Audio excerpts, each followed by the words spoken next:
Kapag gumagawa ng braised pork sa bahay, huwag itong i-blanch sa tubig.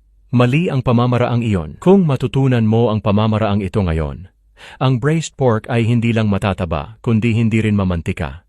At kasing lambot ng tofu, maglagay ng maliit na kutsara ng asin sa mangkok at haluin ng mabuti. Ibabad ang pork belly sa tubig na may asin sa loob ng 20 minuto. Hindi lamang nito matatanggal ang mga dumi sa loob, mas magiging masarap din ito. Pagkatapos initin ang kawali at ilagay ang pork belly ng direkta at i-stir-fry ito. Prituhin hanggang lumabas ang sobrang mantika. Ayakwa ito yung susi sa pagkain ng taba ng hindi mamantika. Huwag ka mag-aksaya ng mantika. Pwede mo itong itabi para gamitin sa paggisa ng mga gulay.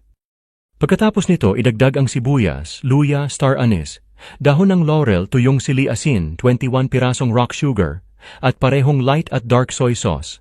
Buksan ang mahinang apoy at haluin ang rock sugar hanggang matunaw.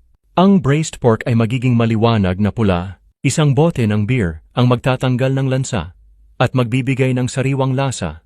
Magdagdag ng kalahating mangkok ng mainit na tubig at takpan ang kaldero.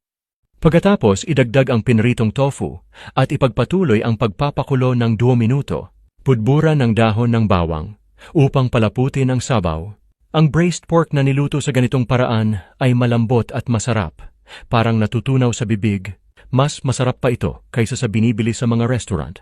Ngayon, natutunan mo na kung paano magluto ng bagong putahe.